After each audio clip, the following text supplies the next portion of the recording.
Substitute Teacher Plans by Doug Johnson, illustrated by Tammy Smith. Substitute Teacher Plans.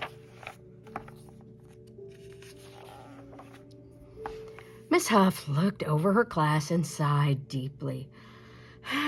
Sarah was sticking out her tongue at Billy. Billy was making faces at Carl.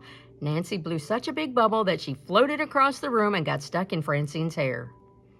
Alan was swinging on a rope hooked to the lights, pretending that he was Tarzan, screaming, "Ah!" Greg was growling like a wild animal. "I need a break," Miss Huff moaned. "I need a vacation day." That night, she decided to make a list of substitute teacher plans and a list of fun things she could do on her day off. Miss Huff did her substitute teacher plans first, and then she began her list of fun things to do. She got very excited and happily wrote and giggled through the night. The next morning, a very tired Miss Huff glanced at her two lists. Oops, she thought, I forgot to write substitute teacher plans on the top of this list. Poor Miss Huff was so exhausted, though, that she wrote it down on her own list of fun things to do, and then Miss Huff drove to school and put the wrong list on her desk for the substitute teacher. A little while later, Miss Huff rushed back home and looked over her list of things to do on her day off. The first activity said, reading, 9:15 to 10:30. "Oh, goody," she chuckled. "I just love to read." Miss Huff plopped down on a chair with a joke book, and before long she was giggling and laughing and rolling on the floor, and even her cat Rudy joined in. "Why don't monsters eat clowns?" "Because they taste funny." Ha ha ha. Back at school, Mrs. Martin, the substitute teacher, looked at her list of plans. The first activity said, ride the roller coaster at Ocean Park. Said Mrs. Martin. "I'll need a bus to get us there." So she called the front office for assistance, and before long, she and the children were buzzing on the gigantic roller coaster with their hands in the air. "Whee!" they screamed. "Yahoo!" laughed Mrs. Martin in return.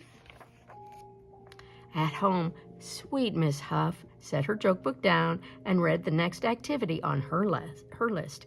It said, writing, 10:30 to 11.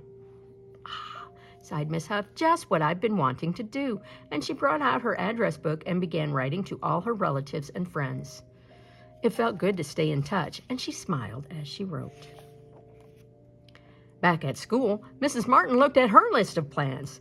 The next activity said, skydiving. Miss Martin made sure all the children's parachutes were fastened tightly as the plane sliced through the air.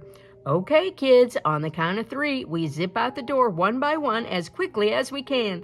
1, 2, 3, Geronimo!" The children formed a gigantic star. It was a sight to see. At Home Sweet Home, Miss Huff looked at her list. It said spelling 11 to 11:30.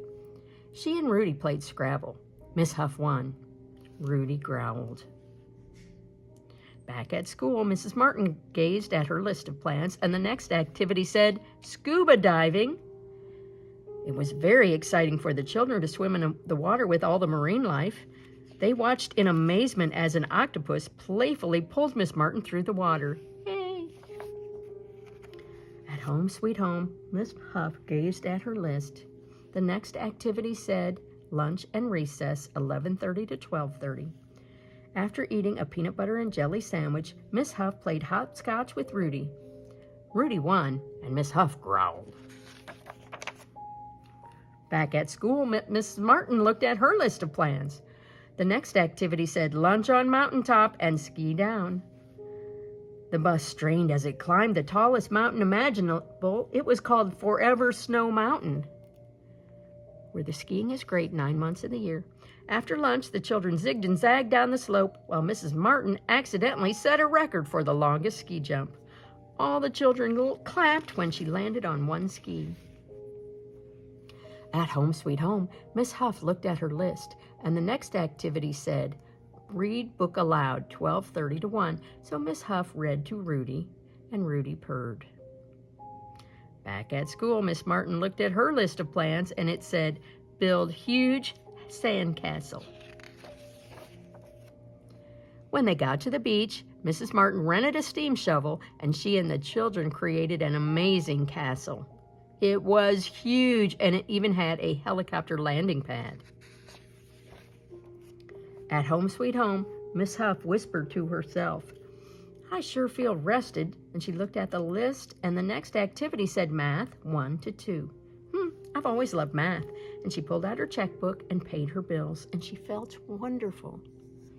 Back at school, Mrs. Martin looked at her list of plans, and smiled. In no time at all, the children were at the circus. They laughed at the clowns, clapped for the trapeze artist, and gasped at the lion tamer, who just happened to be Mrs. Martin. That's why Mrs. Martin was such a great substitute teacher. Anybody who could train lions could handle kids. At the end of the day, after Mrs. Martin excused the children, she wrote a note to their teacher, Dear Miss Huff, I had a terrific day.